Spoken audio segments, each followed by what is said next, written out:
Alors sans baisser les bras pour autant, il est donc essentiel d'avoir bien intégré que la valeur d'une personne, que la valeur de notre personne n'est pas dans nos œuvres. Et c'est important avant nous-mêmes de devenir vieux ou pauvres ou malades ou désespérés. C'est essentiel pour continuer à aimer nos proches, même s'il leur arrive malheureusement de ne pas être en forme et de nous décevoir. Et c'est utile pour savoir que c'est comme ça que Dieu considère chacune et chacun d'entre nous, sans considération de nos œuvres, de nos actes.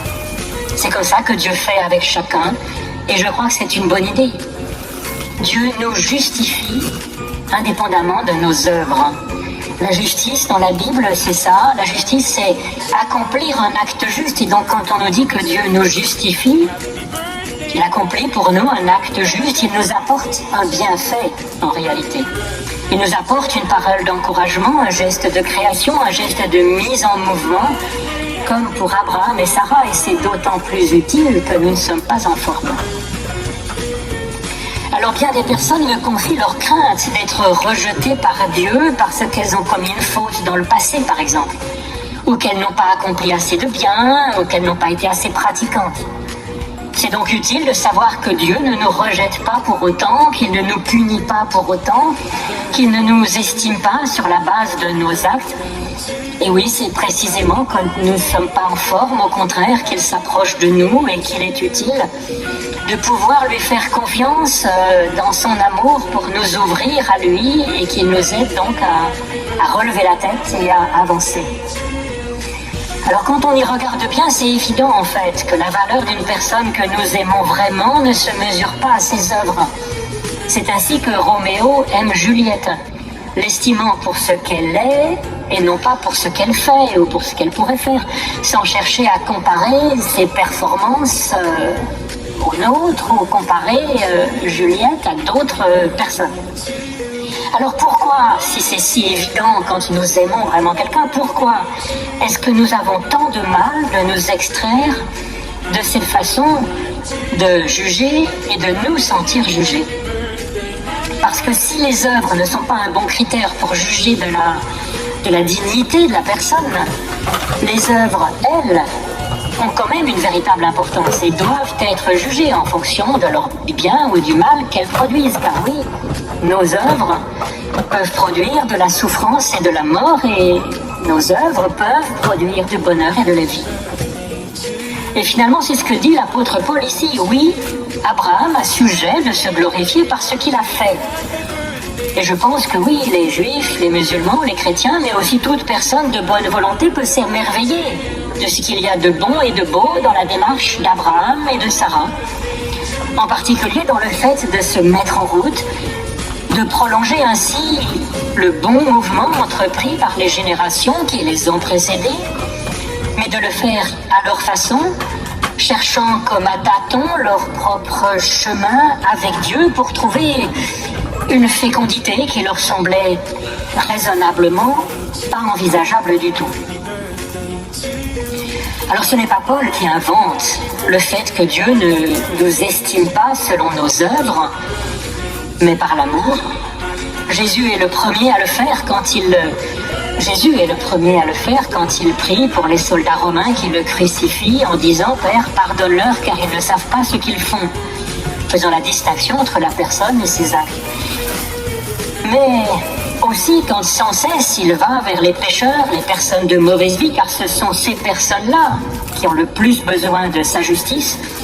C'est elles qui ont besoin de recevoir son aide, de se sentir pardonnées, aimées par Dieu, puis mises debout, libérées pour aller sur leur propre chemin et devenir le sujet de leur vie.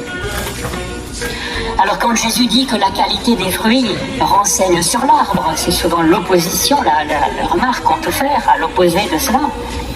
Quand Jésus dit que la qualité des fruits renseigne sur l'arbre, ce n'est absolument pas le reflet de l'estime que Dieu a pour la personne à partir de ses fruits, mais au contraire, c'est pour nous dire que Dieu travaille en profondeur, à la racine de notre être, pour transformer l'arbre que nous sommes, pour transformer l'humanité, pour que nous soyons de bons arbres.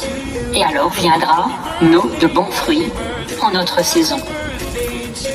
Cette distinction que fait donc Paul est essentielle entre l'estime de la personne, qui n'est pas jugée selon ses actes, qui est valable en elle-même, et puis la valeur de nos actes en eux-mêmes aussi, qui méritent également notre attention, non pour mesurer la dignité de leur auteur ou notre dignité, mais pour leur puissance de transformation du monde en bien ou en mal. Alors cette double attention pour la personne et pour les œuvres, ça se travaille au jour le jour, au miroir de l'Évangile, dans la rencontre avec les autres aussi, si divers et si attachant quand on va au-delà des fruits et des feuilles. Cela se travaille dans la prière pour laisser Dieu nous aider à sentir la vraie valeur des choses, des êtres et des actes. Et cela s'entraîne aussi dans le repos, en le sanctifiant. En le sanctifiant, en arrêtant de travailler, en arrêtant peut-être aussi d'aller au culte pour aller se promener dans les bois. Quand nous ne faisons rien, nous pouvons ainsi sentir que nous sommes une merveille en nous-mêmes, indépendamment de l'utilité de ce que nous faisons, selon Dieu. Alors Paul attire ensuite notre attention sur la foi.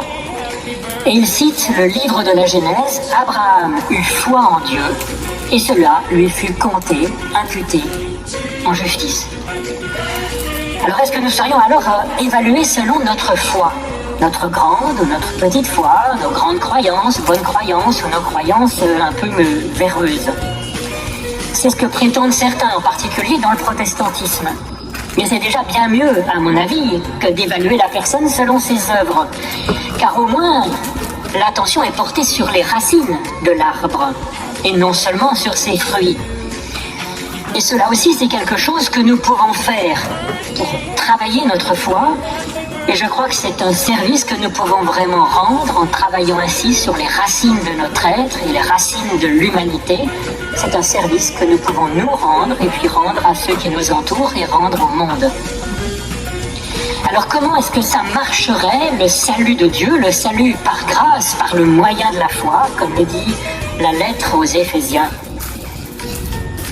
La première possibilité très courante dans bien des églises chrétiennes reprend en fait le système précédent de comptabilité par Dieu des bons et des mauvais points en fonction des œuvres de chacun pour mesurer la dignité de la personne à avoir, le salut.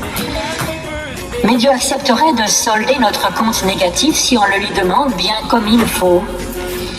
Dans un sens, il y a une part de grâce, c'est le cadeau d'un pardon possible. Mais ce cadeau est quand même sous condition. Il faut avoir, par exemple, les bons rites, les bonnes croyances, suffisamment de prières, donner assez d'argent à l'église, tout ce qu'il faut pour que Dieu accepte que nous soyons au bénéfice de ce passe-droit, de ce système, pour recevoir le salut de Dieu. Alors cette conception de Dieu et cette conception de la justice me semble à peu près ce qu'il y a de plus nocif pour notre rapport à Dieu et pour notre conception du rapport juste avec notre prochain. Alors cette façon de voir est un peu étonnante car souvent les croyants qui développent cette théorie ont une idée d'un Dieu absolument tout-puissant, assez terrible, mais dont la puissance serait sur ce point essentiel du salut, de la vie, limité par la seule résistance d'un homme manquant de foi. Bon. Alors il y a une deuxième possibilité, plus courante peut-être dans nos églises pour comprendre ce salut par grâce, mais par le moyen de la foi, cette justification par la foi, c'est que Dieu offrirait généreusement, gratuitement son aide, sa dynamique de création et de vie, sans compter les bons points, les mauvais points, je ne sais pas quoi, mais qu'il ne peut pas ou ne veut pas agir sans que la personne s'ouvre volontairement à son action bénéfique, salutaire dans chacun. Cette deuxième possibilité est quand même plus sympathique, car déjà, au moins, le pardon de Dieu est offert sans contrepartie, sans marchandage, sans rachat, sans chantage, sans torture d'un innocent, sans chantage au rite, à la quantité de prières, sans chantage à la croyance, ni à nos pleurs, notre repentance ou je ne sais quoi. Au moins, nous sortons d'une idée de Dieu et d'une idée de ce qui est juste, de la justice, comme celle d'une comptabilité, et nous arrivons effectivement à un Dieu de pure bienveillance, un Dieu qui est amoureux de la personne humaine, un Dieu qui n'attend rien de plus. Son rêve, c'est que nous puissions être sauvés, ça c'est quand même bien. Et puis une justice qui est enracinée dans le bien, dans le respect de la personne, dans la liberté de la personne. Alors c'est ce qu'exprime ici Paul en citant le psaume de David. Chantons le bonheur de ce pardon gratuit de Dieu qui, par sa seule générosité, parce qu'il tient à nous, décide de ne pas retenir le compte de nos fautes et de nos insuffisances. Alors à la défense de cette façon de voir le salut donc justifié par la grâce, pas justifié par la foi, c'est que c'est vrai que notre foi, notre ouverture à Dieu aide Dieu pour travailler en nous-mêmes, nous guérir, nous ressusciter, nous faire évoluer.